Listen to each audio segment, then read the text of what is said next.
This is Bill Siegle's 13-inch long Parang contribution to the Blade Forum's Machete contest. It's made out of 5160 and has no taper coming from the spine to the point, or from the handle to the point, but from the spine to the edge there's quite a taper. It's got a green G10 handle with red G10 liners, and you can see it's a monster chopper. Why so big? Because he lives up in Oregon and wanted something that he could use up in his neck of the woods that could chop and still do a lot of the things that the machetes can do, but also could also replace and fulfill duties of the axe. Also comes with an awesome Kydex sheath, and he made it this small because he wanted something that would fit in a 3-day pack. He has a flare here at the end because it won't come out of your hand as easily with that flare. He says he got it from traditional go locks and Parangs. Definitely can see that in there. Bill Siegle's been making knives for about 32 years, but he says his best work has been recently, and I agree, this is a fantastic blade. Let's take a look at the weight here. It's probably the most heavy addition to the competition.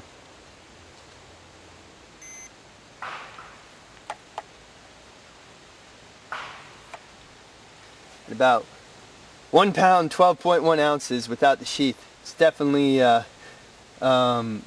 hefty chopper, but let's see if it's worth its weight. I think it is. Now, something this thick and heavy is not what I'd normally use to go through lighter vegetation and things like tatami mats, but the flat grind on this from the spine to the edge is thin enough and tapers enough to where I think it might actually do a good job. It might be about 1/8 before the secondary bevel down there starts. So test out the Bill Siegle machete on tatami mat with thickness in mind.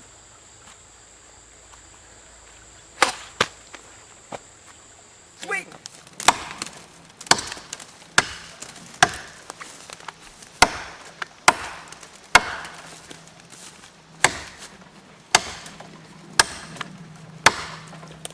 Really hard dry wood? Yeah, it's what I wanted it to be. That's nice. Ow. Briars. Guys, this thing have a chance to get through it. Yep.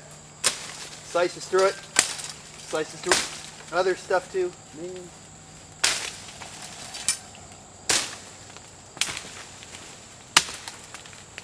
Good. It's going through the thick stuff, right?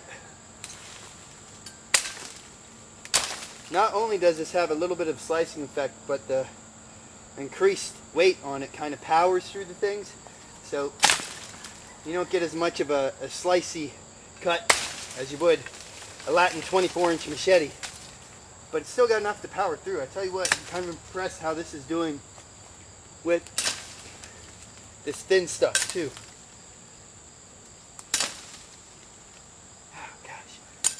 The briars, you guys can't see it, but these briars are nasty over here. They're not the normal bramble briars. There's some other type of vine. It's not like cat briars. They just got stuff all over it.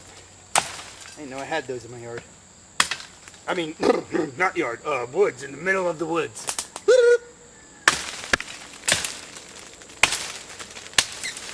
That's cool. This is rhododendron. Stuff is pretty thick and hard to go through with the machete. Will ding out machetes if you hit really hard on the apex and snap that way. I'm not worried about it with this one.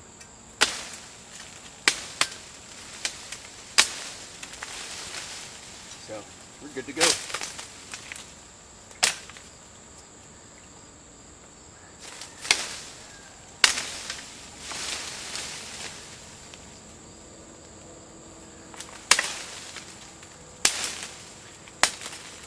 Definitely a backpack machete though. With its increased weight, it would be hard to carry on your belt for a long time.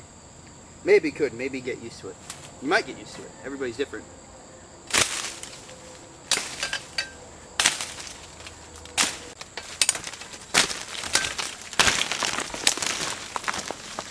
Now here's something I want to do with the normal machete.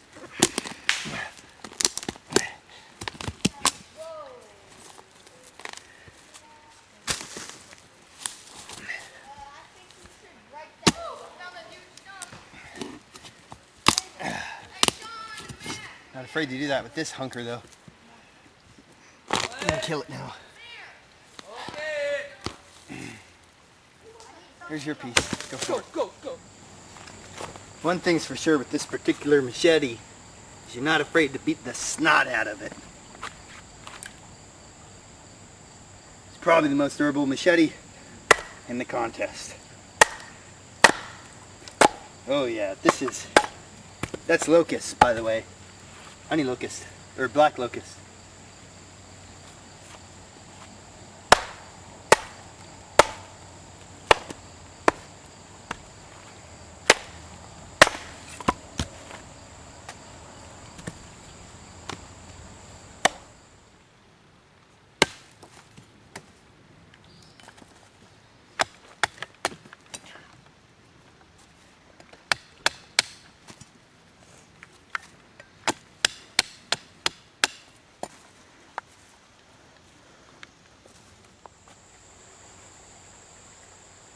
Alright, too many things I'd categorize as straight abuse for a machete, but if there is one, this would be it.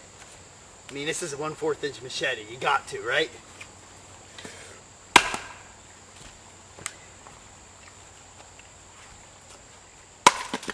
Wow! Like a kid.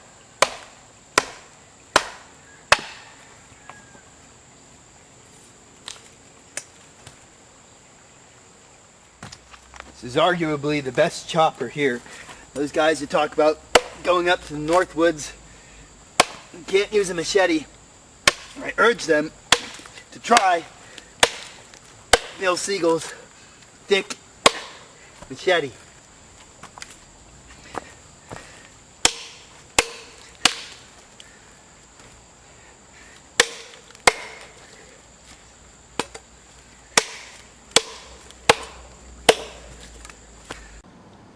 Y'all, this was a really hard competition to help judge. There were just some exquisite performing tools out there.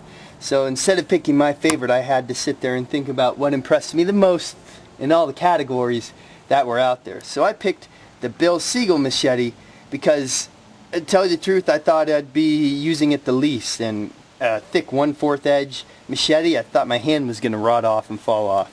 But it did everything the machetes could do.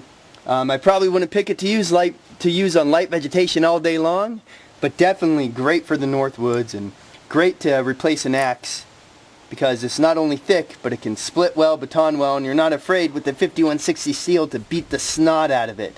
I was sitting there wedging it in fast wood I wouldn't even do with the Wetterling's axe. I was very, very impressed. Bill, you surprised me. Thank you so much.